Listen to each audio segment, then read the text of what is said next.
What is up, everybody? Welcome back to another episode of Too Pop to Handle. I'm your host, Andrew Nucatola, your pop culture best friend. And as always, I hope you guys are having a fabulous week. I hope all my girls, gays, and theys are having a fabulous Pride Month. It's kind of crazy. New York Pride, which is the last Pride of the month, is literally next weekend, which means Pride Month is almost over. I feel like this month flew by as fast as June came. Like, we blinked. I feel like it was New Year's. We blinked. It was June, and now we are more than halfway through the month. Like, I don't know where time is going, but it is flying by. But yes, I hope everybody's having a safe, happy Pride Month.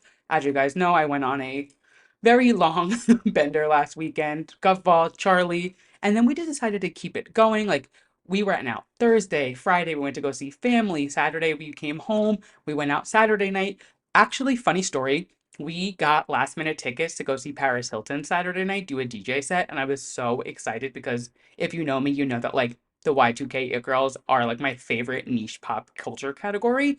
And so we got tickets to go see Paris. We were so excited. Went to our friend's house. We went in her pool. We like drank. We swam. We ended up pre-gaming at her apartment by watching music videos like every gay person does. And we never made it to Paris. We just had so much fun pre-gaming that we just let the pregame be the night, which honestly, sometimes it works out better. Any of my girls listening who were at my birthday party, you guys know that like we learned our lesson that like you don't always need to end the pregame. The pregame can be the whole night.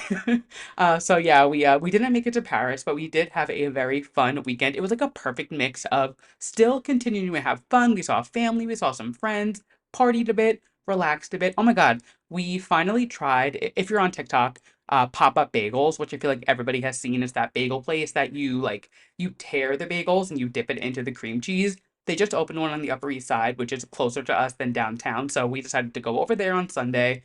Figured we would like brave the line. First and foremost, it's so worth the hype. I was very nervous that it wasn't going to live up to the hype and like TikTok was just blowing smoke up our ass. It was delish. The line took maybe 15 minutes. I was shook. I kept seeing TikToks of people being like, I waited in line for an hour, 2 hours for bagels, which I'm sorry. There's no bagel in the world that is worth waiting more than 15, maybe 20 minutes for. So if the line was taking that long, we were out. But thankfully, it was quick. It was delicious. We had a fabulous little Sunday. We reset. We had breakfast in the park, cleaned the apartment a bit. I got some work done. Like, it was just like, it was the perfect way to wrap up the weekend and kind of like forgive me for my sins from the week before because it was like, I don't know who I thought I was or what I was doing. I don't know. I was just nonstop. It was crazy. But like I said, Pride Month is coming to an end. So next weekend is New York Pride. So I'm sure we'll have fun stories. We have some fun things planned for next weekend. So I'm very excited. But let's not jump ahead. Let's enjoy the moment. Speaking of Pride, two little gay tidbits before, we even start the show, which we love. Thailand has become the first country in Southeast Asia to legalize same-sex marriage. So happy Pride. It's about damn time. Jump on the bandwagon. We love that. And then piggybacking off of last week's episode, if you didn't listen, hello, what are you doing? But secondly, I was talking about the Teletubbies because they were on Drag Race, and I was like, how the hell do they become gay icons? And like, what is the lore behind that? And I actually had a bunch of people tweet me, DM me, like more than I expected, and I got a bunch of comments on the reel and TikTok that I posted telling me why they're gay icons. I was like, okay, let me educate the people because now that I'm educated, feels like it's my duty to, give it back to you guys. So essentially, what had happened was Tinky Winky was at the scene of the crime. In like the late 90s, people started speculating. This is the craziest thing. People started speculating that Tinky Winky was gay because he was carrying a purse. He had spoken with a male voice, which I don't remember the Teletubbies speaking. I don't know. He was carrying a purse. They thought he was a boy. He had a triangle on his head, which I didn't know that was a sign for pride. Maybe I'm just like a bad gay. I had no idea that a triangle was a pride symbol. I don't know. But so this has been going on since the 90s, and they kind of just capitalized on it recently and just like ran with it. If you also didn't see, the Teletubbies did comment on my reel, which like kind of exciting. Like baby Andrew was freaking out. But just like so silly that people are assuming the sexuality of are they aliens? Whatever they are. Like people really have hated the gays forever. And like, I would hate us too. Like, we are fun, we're cute, everybody wants to be us, everybody wants to come to our clubs. We have the best music, our bartenders pour us three cocktails in one. Like, the gays really are like kind of at the top of the triangle. So like I get why people would hate us because they want to be us. But that being said, we know why. The Teletubbies are gay icons. We love to see it. And yeah, I just had to, fill you guys in, give you a little pride update. We are, we're feeling too proud to handle this month. The gay is just overboard, which we love. Oh my God, I'm even wearing a little rainbow moment today. I didn't even plan that. It just happens. I don't know. That being said, we have a lot to discuss today, and I actually like I think the universe was looking out for me when the news that broke today on recording day. This literally happened this morning. If you follow me anywhere, you know what I'm talking about. We will get into it in just a moment, but you guys know the drill. We start every episode with my Drew releases, my new releases of music from last week, and the ones coming up this week. And I'm going to be completely honest. The only new release we had last week was Normani Dopamine, and I haven't even pressed play on it. I am sorry. I warned you guys. I told you. It is just not high on my priority list. Maybe that makes me a bad pop culture podcaster. Maybe it's just like I don't know. Like there's so much music out. I can't take Brad off repeat. Actually, funny enough, I use the app Airbuds, which if anybody has it, feel free to add me. I think my username is Andrew Nucatola. It's always so fun to see like what everybody's listening to. And last week, my weekly recap, usually they give you five artists, I believe. I only had two. Charlie XCX and Sabrina Carpenter, which does feel correct because I've literally only listened to Charlie XCX and Please Please Please. That's it. Like I've listened to nothing else. The proof is in the pudding. I don't know what to tell you. I will listen to Normani's album eventually, I promise, but it did come out. What's crazy is I haven't really seen much about it because there's no promo and it didn't do well streaming wise. I don't know. I'm not even getting into it. But coming up this week, we have a very exciting release, which is The Boy Is Mine remix by Ariana Grande featuring Brandy and Monica, which is genius. They were in the music video. Obviously, The Boy Is Mine was, I think it was number one for like 18 weeks when it came out, which that coming out in like the 90s and spanning, and I'm pretty sure it was 18 weeks, is crazy. So, obviously, a huge pop culture moment when it came out, huge pop culture moment when Ariana Grande kind of played on it with her own thing, huge moment when they were in the video, and it's going to be an even bigger moment when the remix comes out this Friday. I am so excited. It's going to be good. I'm very curious. I was talking to Thomas, my boyfriend, today, and we were like, do we think that Brandy and Monica are just going to sing like re-record their old song and put it over it? Are they going to get a verse? Are they going to sing over the chorus like Ariana did on Fallon? Like, I'm very curious how they're going to intertwine themselves into this song. Regardless, I'm excited. Cannot wait. We will chat about it next week. And you know what? I'm going to make sure I listen to Dopamine, Normani's album this week so I can talk about it next week because I do feel really guilty. I don't know why I feel guilty, but I feel bad that I didn't listen to it because I've been talking about it. Your boy's been busy, and I don't want to listen to anything but Brat. Like I can't help it. There is nothing else on my mind but 365 Party Girl. Like that's it. Editing Andrew popping in, I just realized I completely forgot to mention the fact that Paris Hilton's releasing a song with Rina Sawayama this weekend. We will chat about it. It's coming out on Friday. We'll talk about it next week. Back to the episode. That being said, we got through our releases fast today. There really isn't much going on. I feel like we're coming up to a little bit of a lull, and then we're going to have more releases probably later this year, but that is what is on the agenda music wise. And let's start the show by doing something I love to do: talk shit about straight men. We have two hot topics to talk about this week, and I am bursting at the seams to discuss the fact that A, Justin Timberlake was arrested for a DWI this week, and B, Scooter Braun is retiring from artist management. Thank God. These stories, when I saw them pop up, I was like, oh, bitch, we're about to have a field day. So let's hop into the first one. Justin Timberlake getting arrested in the Hamptons this morning on Monday, or Monday night rather, for a DWI. I famously am Justin Timberlake's biggest hater. If you've listened to the podcast since the beginning, A, thank you. B, he was literally my first mess of the week because I started the podcast the same week Britney Spears released her book. It just felt fitting. There are just no redeeming qualities of that man for me. He's continuously been just like a letdown. Cheated on his wife, the Janet Jackson Super Bowl situation, the Britney Spears of it all. Like, there was just so many signs pointing to Justin Timberlake not being a good person. And I love to see any fall of him. Maybe that sounds harsh. Maybe that sounds rude. I don't really care. That being said, last night, Monday night, Justin Timberlake was caught driving while intoxicated. He was arrested in Sag Harbor, which is in the Hamptons out on Long Island. It's also like 40 minutes from where I grew up, which just makes it hit so much closer to home. You know, like knowing that somebody I don't like this much was arrested so close to where I grew up, it just feels right. And yeah, I mean, obviously, very happy that nobody was hurt. I'm happy that he was, they stopped him and they got him before he hurt himself, hurt anybody else. Like, obviously, I'm not wishing harm on anybody, but it is a good day to be Janet Jackson and Britney Spears. Like, to see him, his mugshot, first of all, there is no life behind those eyes. What was he drinking and what was he on? There is no way. You cannot convince me that it was just alcohol. That man was on a bender. Whatever he was doing, wherever he was, that man was having a party. And I want to know. I want to know what he was drinking. I want to know what was going on because Mr. Timberlake was definitely not seeing 2020. I'll tell you that. Like he was definitely not all there. And yeah, the picture of him in handcuffs walking out of the police station rather, loved it. Just brought me so much joy. And maybe this sounds evil.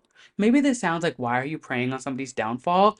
I just think when you have continuously shown to be a bad person year after year after year after year, I'm looking at you, Chris Brown. I'm looking at you, Morgan Wallen. I'm looking at like all of the straight men who just continue to skate by and fly by being shitty people. I love to see any of them in a predicament. Morgan Wallen getting arrested a few weeks ago or months ago, whenever that was. Loved it.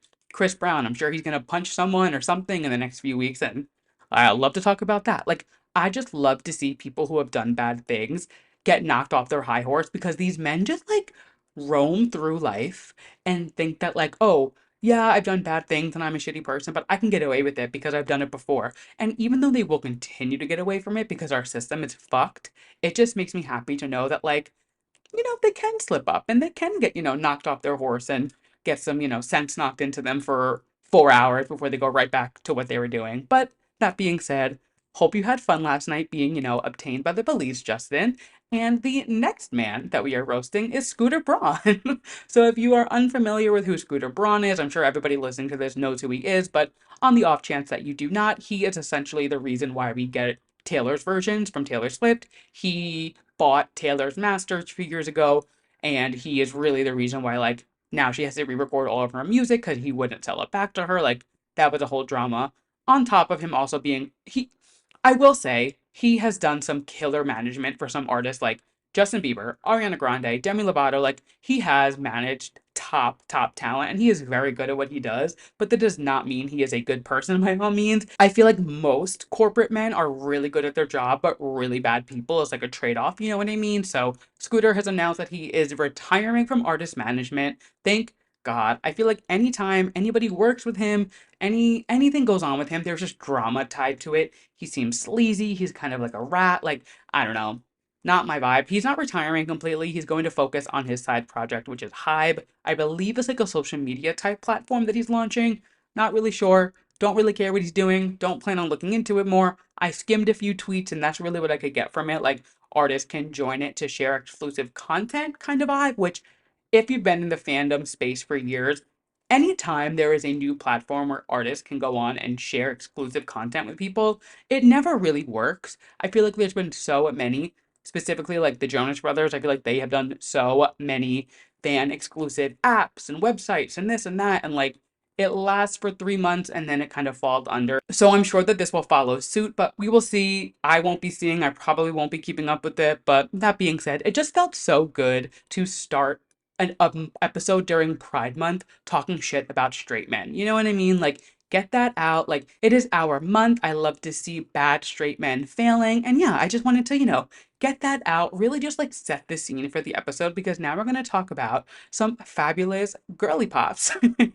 First up, Sabrina Carpenter sat down. What a switch. First up, Sabrina Carpenter sat down with the Rolling Stones and gave a killer interview. And there is so much to talk about. So, I think the biggest thing that I took away from it was the whole Skims and Taylor Swift of it all. She pretty much, they asked her, they were like, what was that conversation like? Which is kind of bold for them to ask. Like, I feel like there's like an unspoken rule of just like you don't question things in the realm of Taylor Swift. I don't really know why, but it's just kind of been like the thing. Who knows? But she said there was never anything weird about it. She told Taylor she was doing it. It was very like communicative. I don't think Taylor would ever tell somebody not to do something in this day and age. Maybe a few years ago it would have been different, like that whole bad blood era kind of vibe. Like then I feel like they would have been more of like a don't cross me kind of vibe. But I think now she's at a point where she's like, no matter who works with who, and that check had to have been huge for Sabrina. So if Taylor got in the way of her doing that, honestly, it would have been kind of shitty and just like not a good thing to do as a friend. So I'm glad that Sabrina addressed that. I'm glad that was kind of cleared off the table because I was curious about it. And then it kind of gives us the idea of like when Brittany Mahomes did it, fine. When Lana did it, it was fine. Like we knew Taylor had to be fine with it because you can't, as much as her and her fans think that she is the end all be all, her word goes. She's not. She doesn't need to like, you know, control what everybody does and this and that. I'm not getting into that whole side quest because I'm sure the Swifties will have me at my neck. But that being said, Taylor had no issue with Sabrina doing Skims, as we kind of assumed. She also is talking about the fact that Jack Antonoff has produced half of the songs on Short and Sweet. And now this leads me to my next point. When did everybody decide that they hated Jack Antonoff? Because, like, why? He has done nothing but produce killer music, and everybody is just boring. When did we decide that we didn't like Jack Antonoff? Like, you're gonna tell me you don't like Jack Antonoff and then not listen to Norman fucking Rockwell, Melodrama, Reputation. There is so much fantastic music that Jack Antonoff has produced, let alone Bleachers. I don't listen to them that often, but anytime I do listen to Bleachers, it is incredible. Like their music is so good. His production style is great. I don't understand the backlash. And when everybody decided to hate Jack Antonoff, it just seems like everybody wants something to complain about and everybody wants someone to just like target and like blame for a thing. I don't even know. It just makes no sense to me. Jack Antonoff, they could never make me hate you. I am so excited that you are producing half of Sabrina's album. I personally cannot wait, and Sabrina can't wait either. She said in the interview, I think he's one of the most talented people I've ever met. When he's in a room, he's able to literally touch every instrument in the room and make it sound magical, which, like, is exactly what Jack Antonoff does. People get mad because he adds too much synth to a song. But it's the same songs that are number one, number two, number three, number four, and five on your Spotify Wrapped every year. Like, you can say you hate Jack Antonoff as much as you want, but you are still streaming every single song he produces. Like, he is a killer producer. I think this weird hate train that everybody has on him, it's just like people trying to be annoying and be different. It's weird. Stop trying to, like, go against the grain.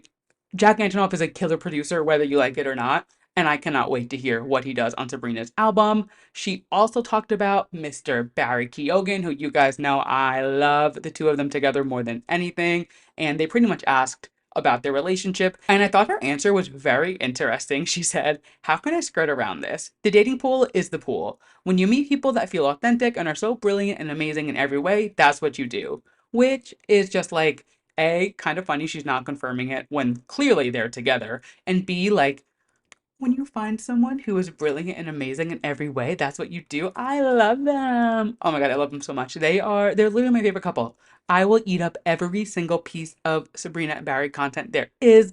I loved it. So cute. And then the final thing from the interview that we're going to chat about, they ask her about how she feels when people get upset about specifically really her nonsense intros and the fact that she is kind of sex forward, talks about her sex life and her desires and things that she wants.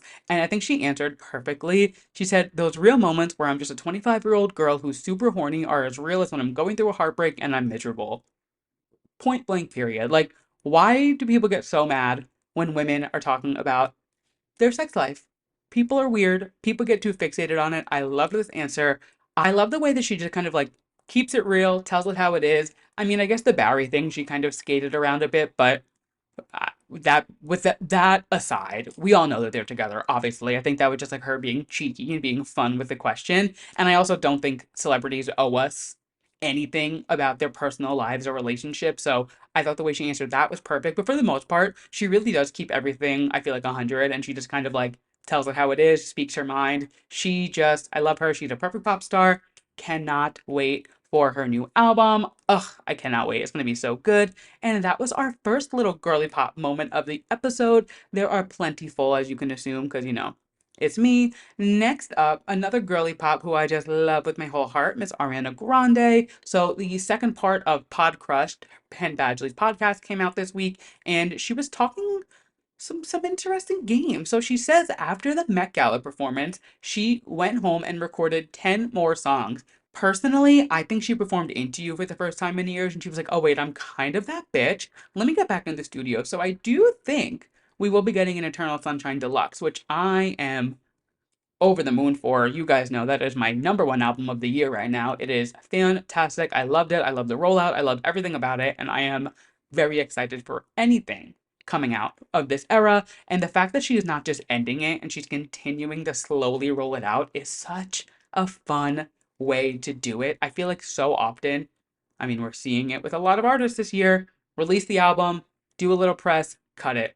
Ariana's taking a very interesting approach where she is continuing to like kind of breadcrumb us through it while she also does, Wicked promo and things like that. She's still obviously doing REM Beauty and things and whatever it may be. So like I mean, the album came out when in March, and we just got the Boy Is Mine music video. We're getting the remix this Friday. So smart to release them back to back. She's teasing a deluxe version. There's allegedly 3 more singles on the album. Like, she is doing this very smart.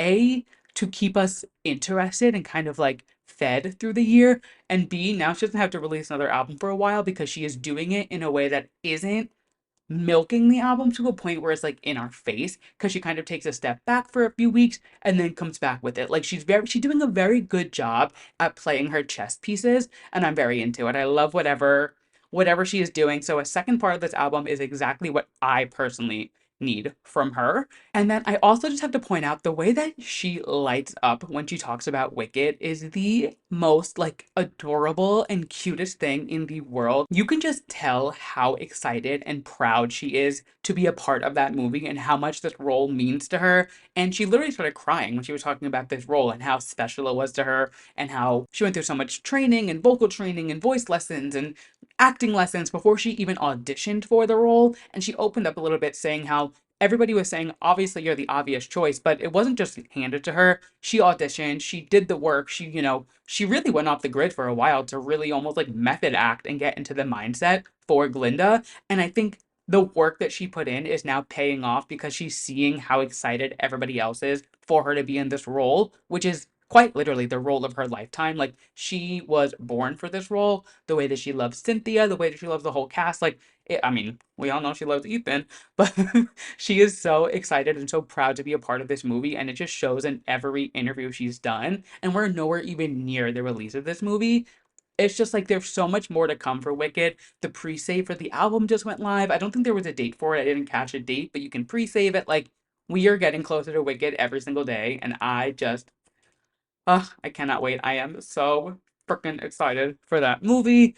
And then the final thing that she mentioned on the podcast was actually like an afterthought. People were pointing out her voice change. She kind of had like a deeper voice at one point, got a little higher, then she got a little more like articulate with her voice. I don't know. She was apparently voice changing. People were saying, oh, here she is going back to her original voice and positions and whatever. And she commented and she said, I intentionally changed my voice placement from high to low, often depending on how I'm singing and how I'm doing. I've always done this. Bye. And I just love when Ariana claps back. She doesn't do it often, but when she does, it is just chef's kiss. I love it. She doesn't give a fuck. And that's what I love. I feel like she was one of those like teen actors or actresses, I guess, who was put through the ringer, and she's always kind of fought back to people like the haters. There's so many shady tweets of hers, which I always love. Whenever I see those threads on my timeline of like Ariana being shady on Twitter thread, I scroll through all of them no matter how many times I read it. It is so funny.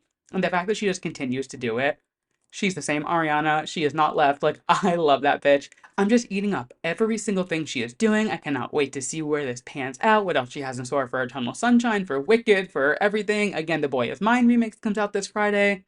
I just love the bitch. Speaking of another bitch who I love and who I am so excited to be chatting about, Miss Katy Perry. So she's been teasing this KP6 era for a while, and she has finally announced that her comeback single, Women's World, is coming out July 11th with a music video on July 12th because everybody's releasing this year. So why wouldn't Katy Perry make her comeback to pop music in 2024?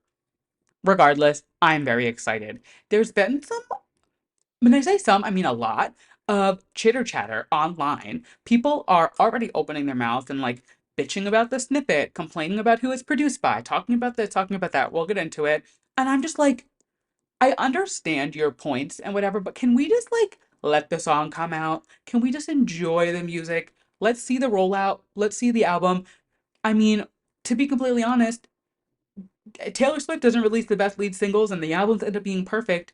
Me, we're never ever getting back together. Like there's so many songs that people release as the lead singles and they're not great.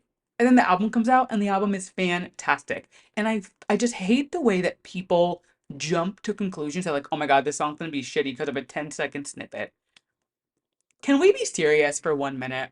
And even if the song ends up not being good, can we wait till we hear the body of work before we just critique the whole era? People are like throwing it away, dismissing it. They're like, nope, not into it.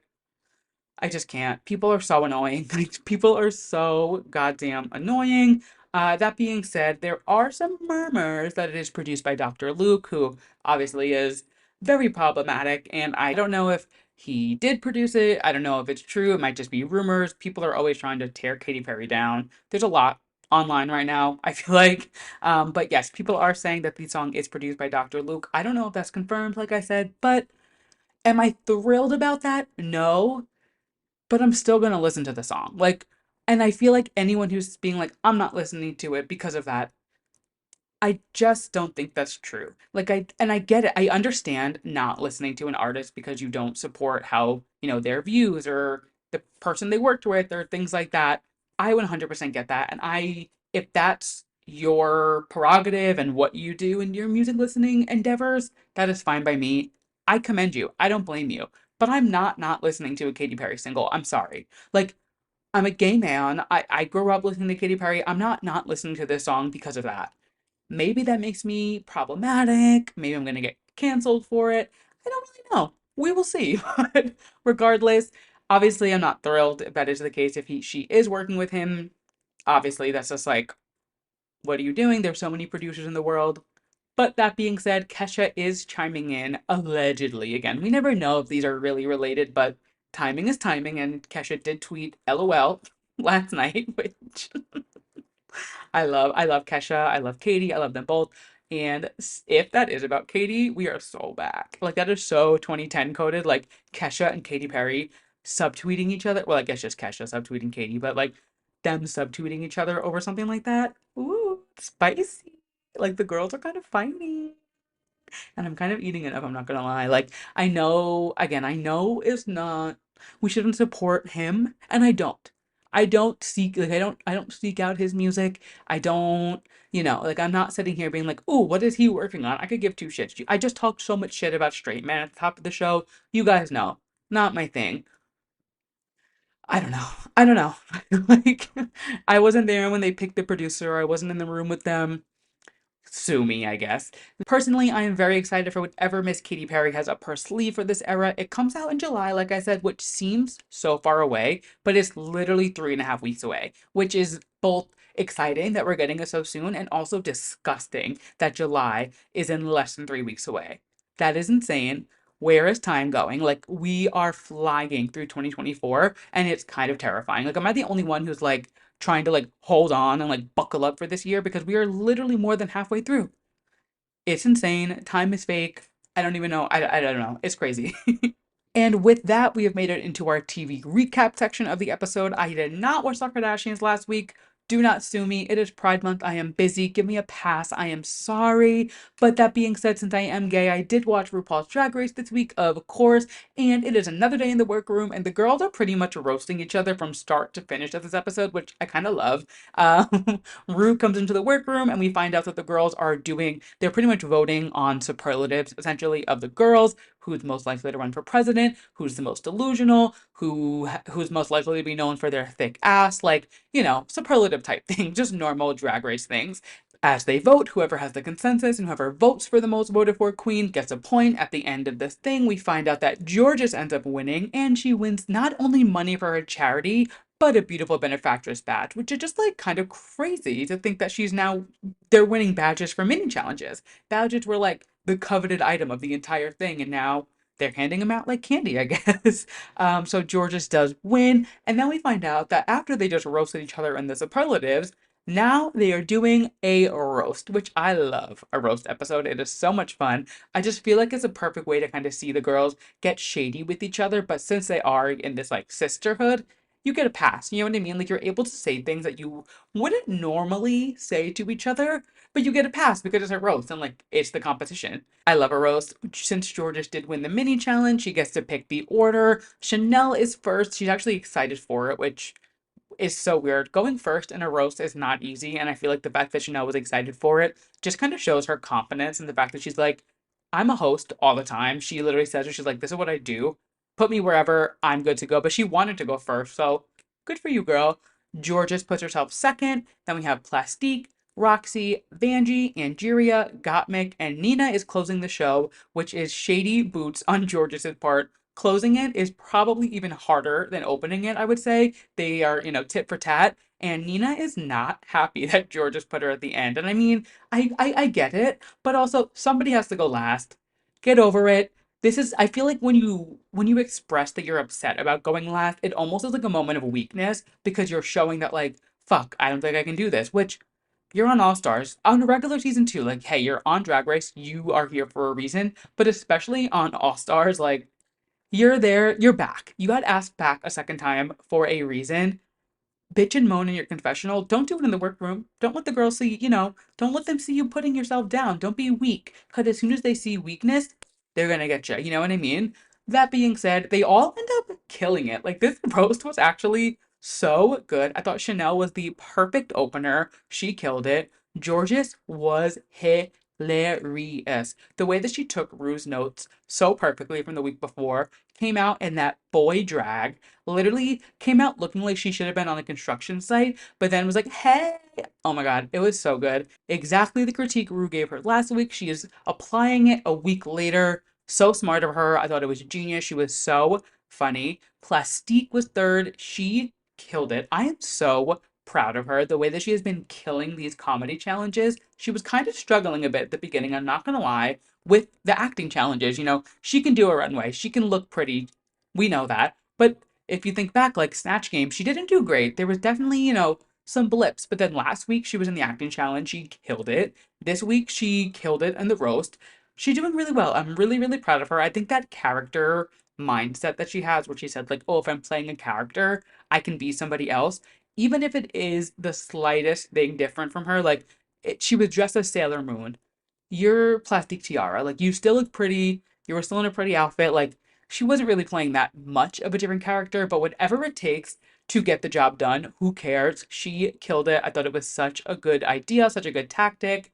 Next up, we had Roxy, who she was fine. She bombed her roasts in the previous seasons on season 5 and All Stars 2. So I thought this was a much better expression of her roasting abilities. Vanjie, she's always funny. She was just Vanjie being Vanjie. She was hilarious.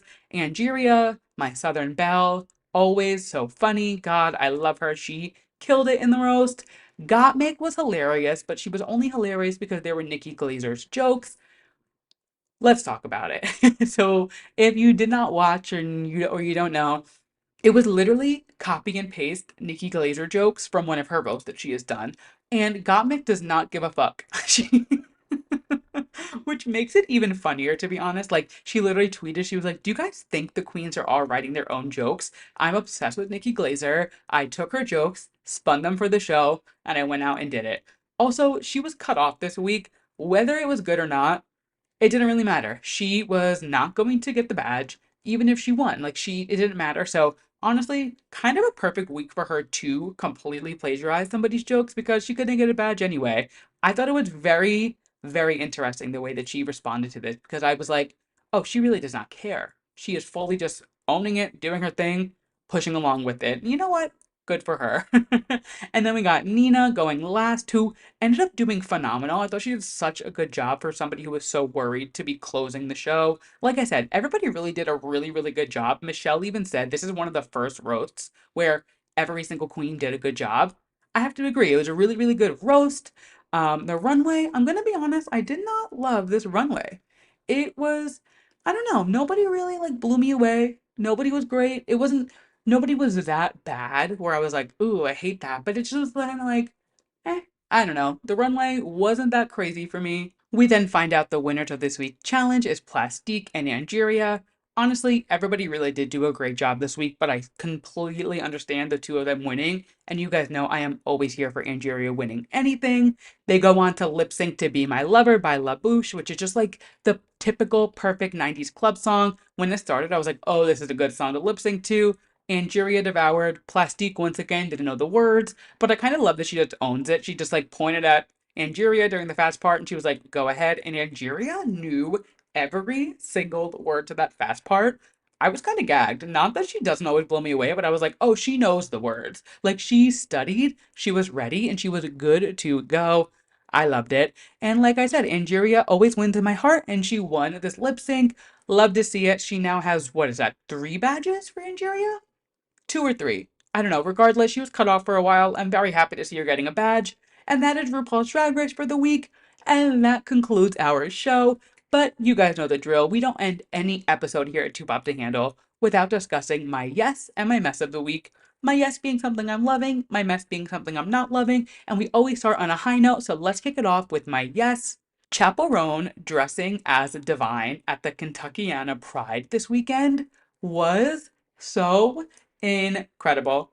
Oh my God. So, over the weekend on Saturday, she performed at a Pride festival. Actually, our official Taylor Swift correspondent, Delaney, was in attendance, and she performed dressed as no other than drag icon Divine, which, if you don't know who Divine is, she is truly like an icon in just drag culture and gay culture. You've probably seen a photo of her, or you probably have heard one of her iconic quotes. She's most known for starring in John Waters' movie Pink Flamingos. She was out of her fucking mind. She's like a pillar in the queer community. And there was just something so incredibly like heartwarming and just like gets me so excited to see a queer artist having commercial success the way Chappell Roan is, but she's still paying such good respect to the queer community, whether it's through having drag queens open for her on every show that she does, coming out dressed as Divine. She knows her references. She always references a drag queen. The whole favorite artist is Sasha Colby. Like, she is so good about paying homage to the queer community roots, whether it's drag queens, her being, obviously she's a part of the community. Like, there were just so many ways that she continues to give back to our community, not just in Pride Month like most of these bitches do. She is on it. Even last night, she was literally at Pieces, which is a bar in the West Village, at just like a local drag show. Went in regular clothes, she was wearing a camo t-shirt, her like chilling, doing her thing, just enjoying a drag show. Like, it's incredible to see an artist as big as Chappell Roan right now blow up and still continue to support the community that she loves and is a part of so much. It just warms my heart. It made me so happy when I saw the photos of her like that. I literally freaked out. It was so good. I just love her. And my mess for the week is actually piggybacking off of Chappell Roan, but not anything to do with her specifically. It's this discourse online, and it stems from Chappell this week, but it's kind of just like a general thing. Nobody knows what the word industry plant means anymore. I feel like anytime any artist gets any lick of success, instantly, industry plant, they're an industry plant, nope, they're an industry plant. Can we like take a step back, put our phones down for a second, and think about what an industry plant actually is? Because it's not Chappell Roan, it's not Sabrina Carpenter, it's not Olivia Rodrigo. Let's be like, an industry plant is somebody who literally came out of nowhere, who hasn't been working since they were a kid, who hasn't been doing shows and music for 10 years and finally getting their big break. It is somebody who literally has one hit single and then continues to blow up and just continues and continues and continues. Not somebody who has worked for 5, 10, 15 years and finally gets their big break. Yes, commercial success has come very quick to a lot of the artists that I just named, but they were putting their work in before that. And it's not just the people that I just named. There's so many artists that continuously get called industry plants. And I'm just like, can we know our terms before, we start throwing it around? And it's not even me coming as like a stan of the artist that I named. Specifically this week it was Chappell Roan. There's like a viral tweet going around saying like she's obviously an industry plant, right? No, absolutely not. Use your brain for a second. Put the phone down. Maybe get off of Twitter and log on to LinkedIn, log on to Indeed, maybe find a job, maybe go to dictionary.com, whatever it takes for you to like get through your skull to know what an industry plan is before you're throwing this around. Just do that for me next time before you hit tweet. All right? Thank you so much. And with that, that is the end of our episode.